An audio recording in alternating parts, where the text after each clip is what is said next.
kung paano payment ang gagamitin nyo. Isinare ko rin yan mga kapanyero. Kaya nga sa loob ng 10 taon, 10 years and 2 months, nabayaran namin yung townhouse natin mga kapanyero.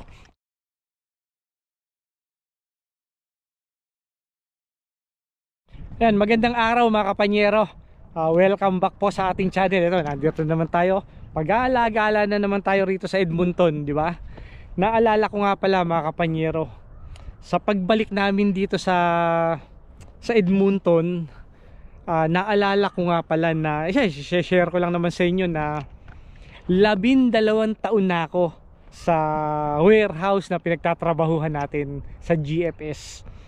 Na parang napakabilis ng panahon talaga, na parang yung noon, yung kadarating lang namin ang una kong trabaho na nabanggit ko rin to sa mga una nating video, na di ba nagtrabaho ako sa Tim Hortons nga pala, di ba?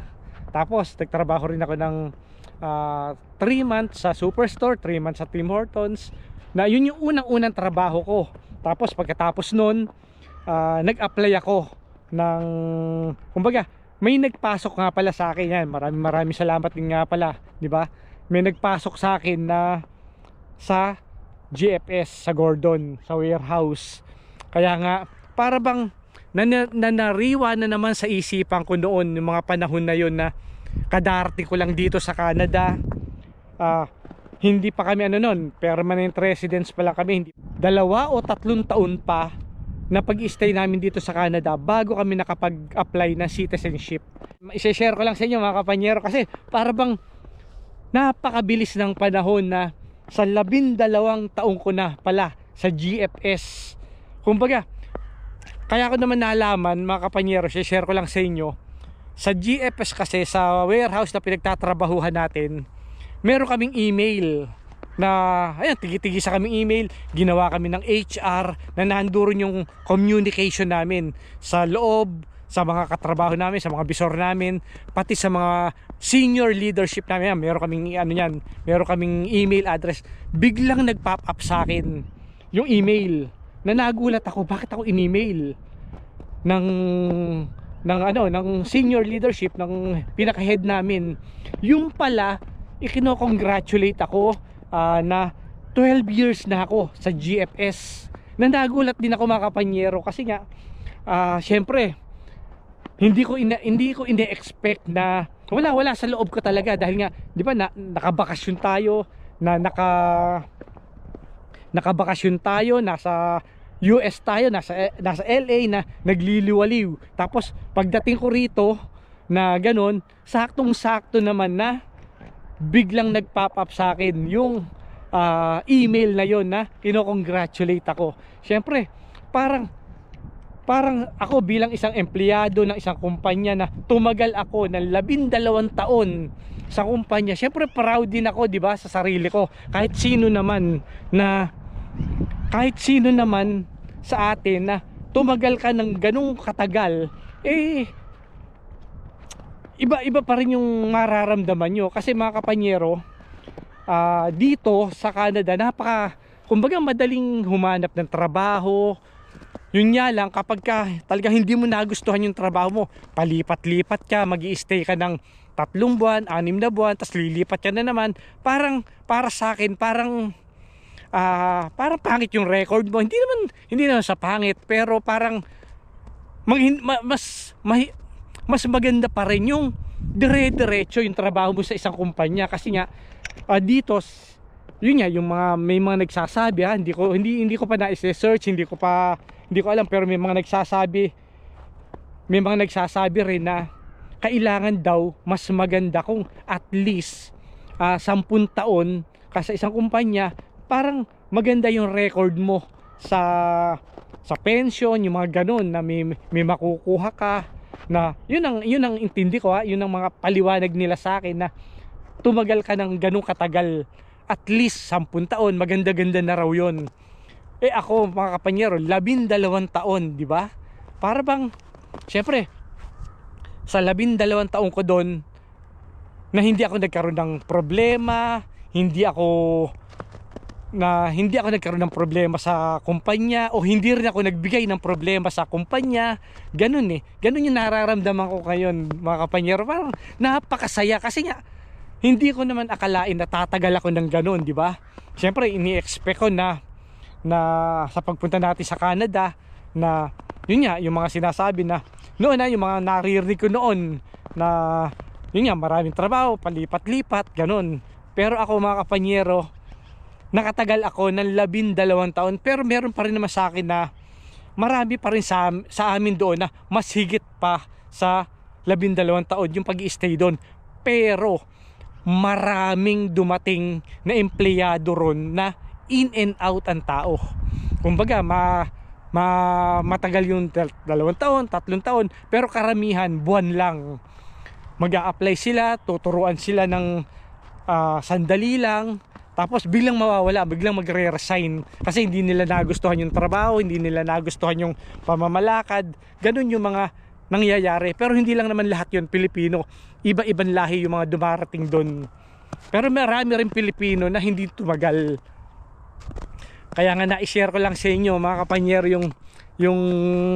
yung sitwasyon ngayon na parang napakasaya ko ngayon na masasabi ko na napakalaki rin naman kasi ng ibinigay sa akin ng kumpanya, di ba? Sa warehouse na yon, nagkaroon tayo ng townhouse, di ba? Nagkaroon tayo ng sasakyan, nabuhay tayo ng 12 taon na hindi ko naman sinabi na kumbaga hindi tayo kinapos sa pangangailangan natin dito sa Canada. Kasi nga, di ba, ang unang-unang sa pagpunta naman natin dito sa Canada, kahit naman hindi rito sa Canada, ang unang-unang hahanapin natin talaga employer, di ba? Trabaho para makasurvive tayo sa ganitong klaseng bansa, di ba? Kailangan magtrabaho ka para may pambayad ka sa ganito na alam naman natin, marami talaga nagsasabi na totoo naman na napakataas ng mga bilihin dito, napakaraming bayarin dito, di ba? Pero kami na sa warehouse na pinagtatrabahuhan ko, kumbaga nakasurvive kami ng 12 taon, nagkaroon tayo ng townhouse na bayad na, di ba? Yun ang pinaka-importante dito, di ba? Ang pinaka mabigat na sitwasyon dito, pinaka mabigat na labanan dito, ang bayad sa rental. Kung nagre-rent ka, yung rent ng bahay. Kung nagmo-mortgage ka, yung mortgage ng bahay. Yun ang pinaka mabigat na sitwasyon dito sa ibang bansa. Kaya nga tayo, mga kapanyero, na sa 12 taon ko sa GFS, sa loob ng 10 taon nabayaran namin yung townhouse. At hindi lang yun, di ba? Nakakuha pa tayo ng Deladinco Farm, di ba? Na ito, yung mga susunod natin mga video sa mga susunod na linggo na darating, yan, babalik na tayo sa farm. Titignan natin, bibisita na tayo dyan, titignan natin yung sitwasyon. Kasi kung makikita niyo naman, mga kapanyero, ano na yan, patunaw na yan, yung ganitong klaseng panahon, dire-diretso na tunaw niya. Kung makikita nyo, naglalabasan na yung mga lupa dyan, no? Ayan, no?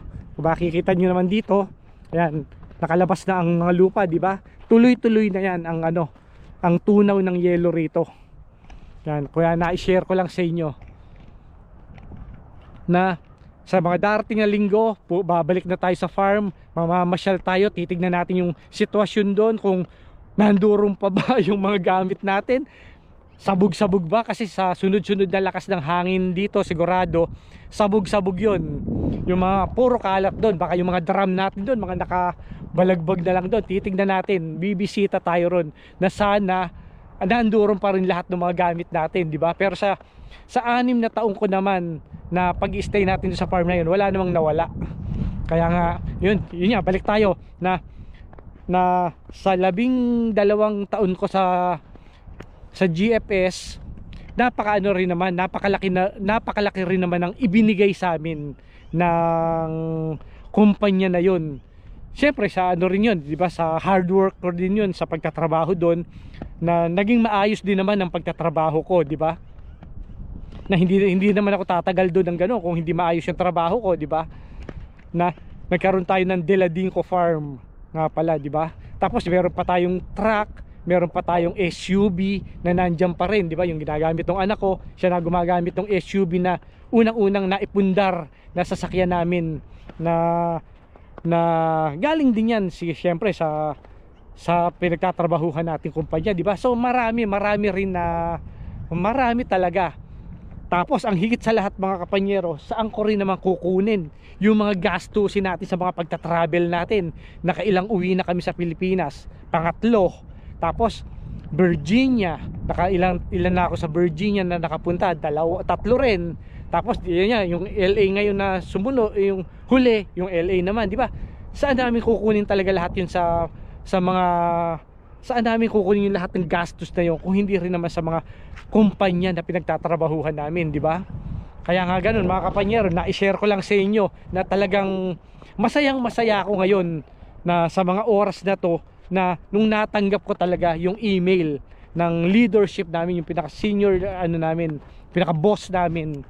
12 taon na ako sa GFS nang hindi ko namamalayan na gano'n na pala katagal ako dito, di ba? At sana gano'n pa rin, di ba? Patuloy pa rin yung magandang relasyon namin ng company na talagang napakaganda naman kasi ng mga benefits namin doon, di ba? Wala rin naman akong masasabi na problema ang company sa akin. Wala rin naman ako siguro na ibigay na problema sa company. Ganun eh. Kaya tumagal ako ng ganun. Kaya nga ganun. Kaya nga sa inyo mga kapanyero, hanggat maaari, mahalin nyo yung trabaho nyo, ibigay nyo yung best nyo para sa trabaho, dahil yung balik naman sa inyo ganun din, maganda rin naman ang maibibigay ng company para sa inyo. Ganun eh, di ba? Syempre, saan ko rin kukuhanin yung mga local travel namin dito sa Alberta, sa Canada, di ba? Kung saan din naman kami nakakarating dito. Hindi rin biro mga kapanyero yung araw-araw na gastusin, di ba? Kumbaga, i-computing nyo gasolina, telepono, di ba? Yun yung mga gastusin dito, di ba? So kaya nga talagang swerte ko na rin mga kapanyero, at nakaposisyon ako sa isang magandang kumpanya na talagang maraming salamat talaga sa kumpanya ko, na sa loob ng 12 taon wala akong masabi talaga na natagpuan, hinire ako. Talagang maraming salamat talaga sa company na pinagtatrabahuhan ko ngayon, sa warehouse na yon. Hindi biro mga kapanyero yung mga gastusin dito. Mabibigat din ang mga gastusin dito kung tutuusin. Kahit nga sabihin natin na bi-weekly, weekly or monthly yan, mabigat yan pagka pinagsama-sama mo yung mga gastusin araw-araw. Gasolina, lalo pa ngayon mga kapanyero, napakataas ng gasolina, di ba? At ang isa sa mga magaganda, kasi share ko lang sa inyo, ang isa sa mga magaganda na sa company is yung benefits talaga namin. Siyempre sa swelduhan may mga increase din naman kasi kami, di ba? Tumataas din naman ang sweldo namin pagka alam nila na tumataas din naman yung mga gastusin namin sa labas. Ganun eh, binibigyan talaga kami ng increase. At isa pang maganda kasi, yung nakukuha namin dyan mga kapanyero is yung weekly incentive namin. Ganun. Tapos yung mga overtime pay namin, yun ang malalakas sa amin noon. Although hindi na ganun kasing lakas ngayon, pero at least nakauna ako. Yun ang pinaka maganda kasi mga kapanyero, talagang nakauna ako na noon pa lang, pinagbabayaran ko na yung mga dapat namin bayaran. Nag-extra payment na ako noon. Kung napanood nyo yung mga video natin noon na 10 years and 2 months bayad na yung bahay namin, yan, may mga video tayo yan. Balikan nyo yung mga una nating video, makikita nyo kung paano ko nabayaran yung mga bahay natin, yung mga farm natin, kung paano ko nabili. Yun nga, yung mga title ko noon, yung at trabaho, kung paano nabili yung farm, yan, nandoon din yan sa mga binidyo ko yan noon. Nag-vlog ako dyan sa farm. Kung babalikan nyo yung mga video na yan, nandoon yan. Tsaka kung paano ko nabayaran yung townhouse natin within 10 years. Yun, isinare ko rin yan mga kapanyero. Maging inspiration din yan sa mga bagong bibili ng bahay, kung anong klaseng bahay, kung paanong payment ang gagamitin nyo. isinare ko rin yan mga kapanyero. Kaya nga sa loob ng 10 taon, 10 years and 2 months, nabayaran namin yung townhouse natin mga kapanyero. Kaya nga yan mga kapanyero, na-share ko lang sa inyo. Kaya maraming salamat, hanggang sa muli.